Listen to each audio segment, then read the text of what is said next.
Good morning all of you. पिछली turn पर अपन ने कीलेट के बारे में स्टडी किया था कि कोऑर्डिनेशन कंपाउंड्स में कीलेट्स कैसे बनते हैं और कितने प्रकार के कीलेट्स होते हैं और उसके पश्चात उनकी इम्पोर्टेंस अपन ने फाइंड आउट की थी। कुछ बच्चों ने आज हीमोग्लोबिन, क्लोरोफिल या जो ऑर्गेनिक उसमें लिविंग सिस्टम में कीलेट्स की जो इम्पोर्टेंस है उसके बारे में क्वेश्चन किया है, तो वो अपन नेक्स्ट टर्न पे डिस्कस करेंगे। एक दो स्ट्रक्चर्स मैं बना करके आपको प्रोवाइड करा दूंगी कि हीमोग्लोबिन का किस तरीके का स्ट्रक्चर होता है और उसमें किस तरीके से ऑक्सीजन का ट्रांसपोर्ट होता है। इसी तरीके से मैग्नीशियम कॉम्प्लेक्स जो कि कीलेट क्लोरोफिल है वो किस तरीके से फोटोसिंथेसिस में काम में आता है। तो ये अपन जो प्रोसेस था ये अपन बाद में डिस्कस करेंगे। आज जो इसके आगे का टॉपिक है जिसे अपन कहते हैं isomerism in coordination compounds. Isomerism का क्या मतलब होता है? इसे अपन समावयवता कहते हैं और ये ज़्यादातर ऑर्गेनिक रसायन में ये पाया गया था कि कई ऐसे यौगिक हैं जिनका आणविक सूत्र तो एक ही है लेकिन इनके जो प्रॉपर्टीज थी या इनके जो गुण थे वो अलग अलग थे।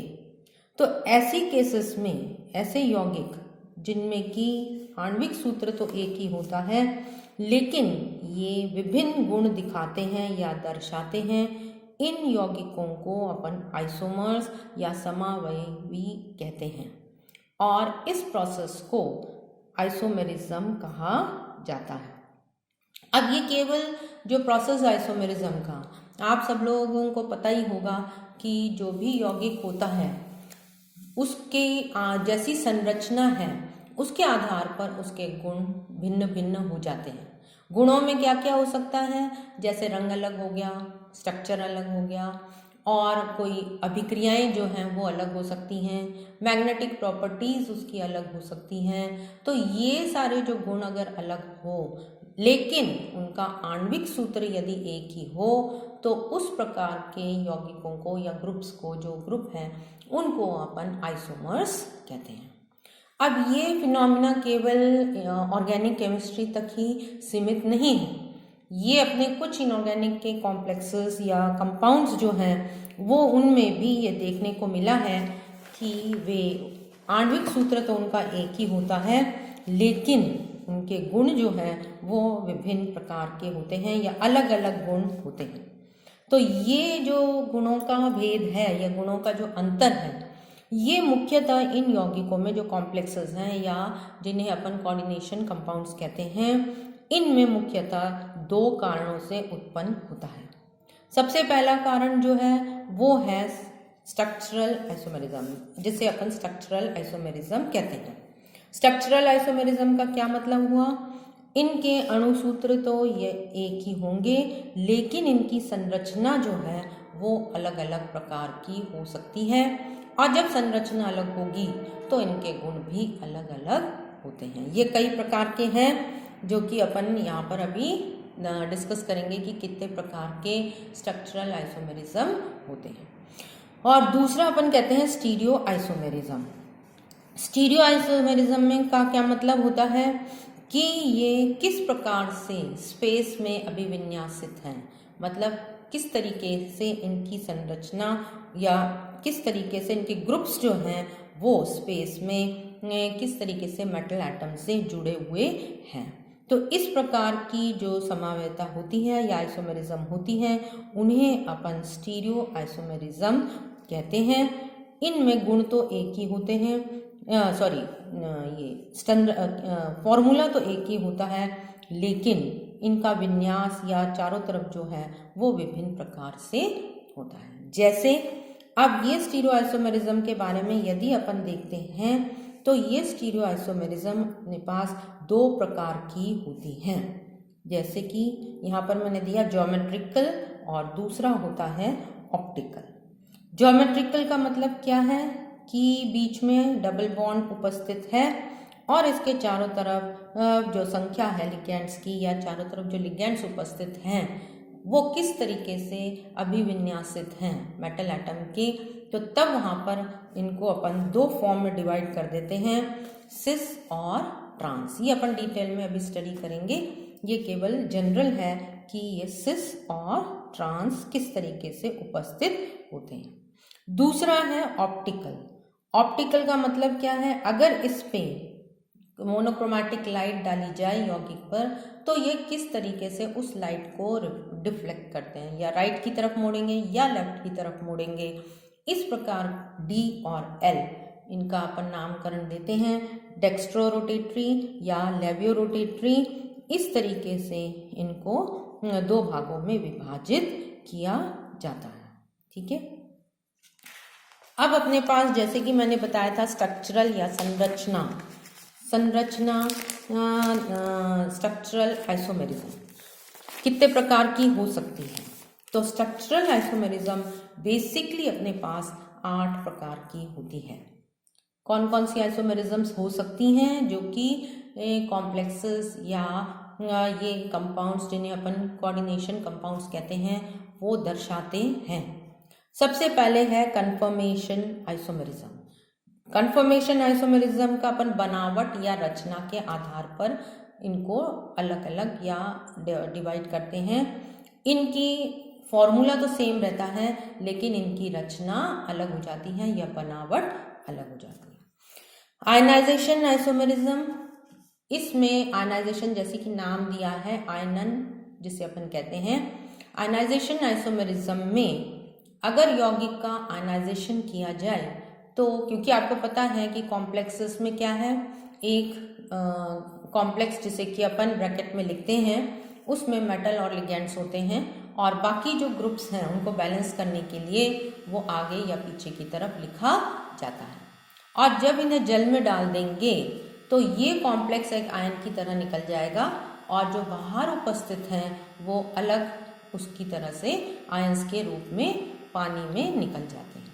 तो इस प्रकार की जो आइसोमेरिज्म देखने को मिलती है उसे अपन आयनाइजेशन आइसोमेरिज्म कहते हैं। इसके एग्जाम्पल्स और ये सब अपन अभी स्टडी करेंगे। देन थर्ड है हाइड्रेट आइसोमेरिज्म। वाटर मॉलिक्यूल्स कितने प्रेजेंट हैं, कहाँ पर उपस्थित हैं कॉम्प्लेक्स के अंदर, मतलब कोऑर्डिनेशन स्फीयर में हैं, बाहर हैं, तो ये सारी जो हैं इसको नंबर ऑफ वाटर मॉलिक्यूल्स के कारण इनको अपन हाइड्रेट आइसोमेरिज्म कहते हैं। कोऑर्डिनेशन आइसोमेरिज्म, कहाँ पर ग्रुप्स जुड़े हुए हैं, कितने ग्रुप्स जुड़े हुए हैं, इस तरीके की आइसोमेरिज्म को कोऑर्डिनेट आइसोमेरिज्म कहा जाता है। Then linkage isomerism. Linkage isomerism का मतलब क्या है, यहाँ पर ज़्यादातर जो एम्बिडेंटेड लिगैंड हैं वो इस प्रकार की आइसोमेरिज्म दर्शाते हैं, जिससे कि कहाँ से जुड़ा हुआ है, जो लिगैंड है वो किस तरीके से जुड़ा हुआ है।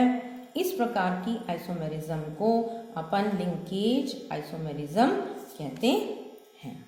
कोऑर्डिनेशन पोजीशन आइसोमेरिज्म, ये ऐसे उपसंयोजक यौगिकों में पाया जाता है जो आइसोमेरिज्म बहुनाभिकीय।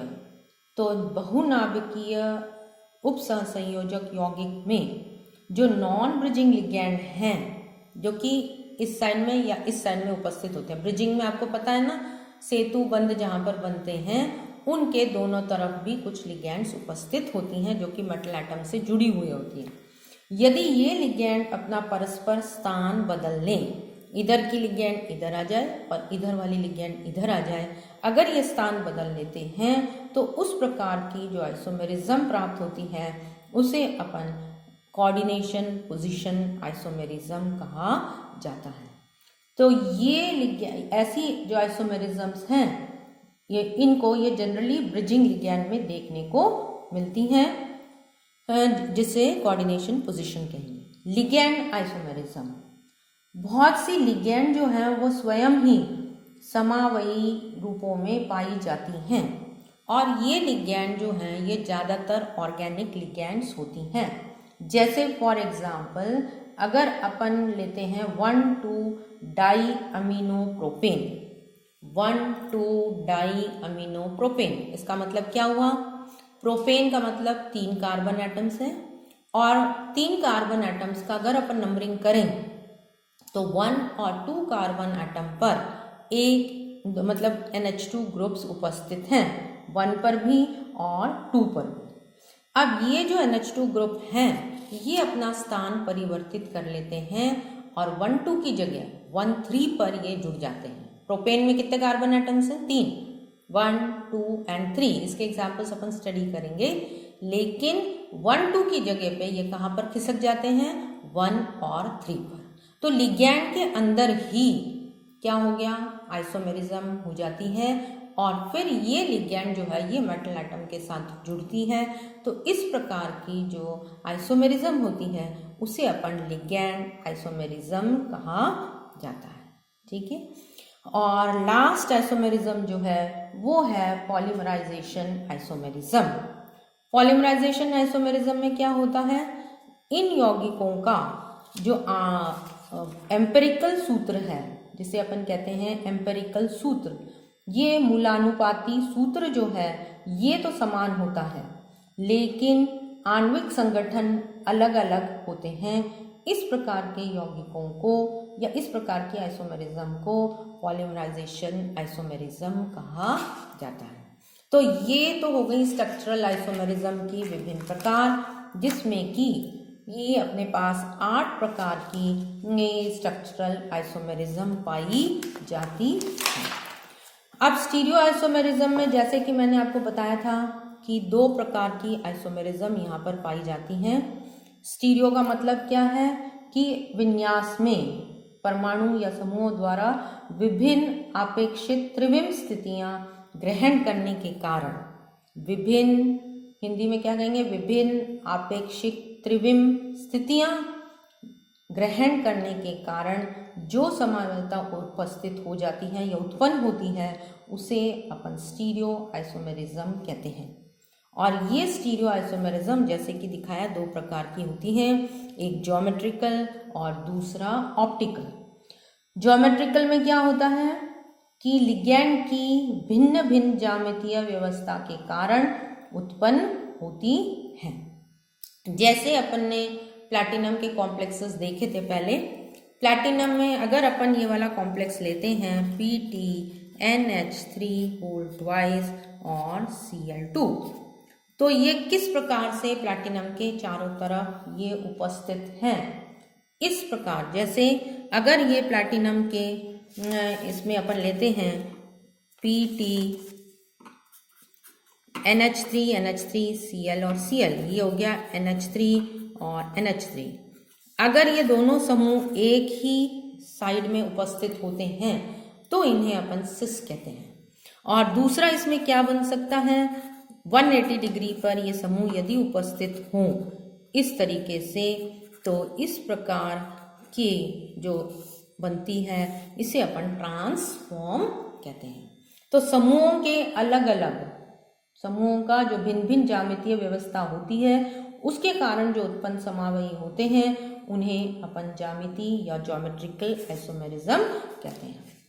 ऑप्टिकल आइसोमेरिज्म ये एक ऐसी मैंने बताया था कि प्लेन पोलराइज लाइट को यदि अपन यौगिक में से होकर के पास करवाते हैं तो ये लाइट जो है ये 2 भागों में विभाजित हो जाती है।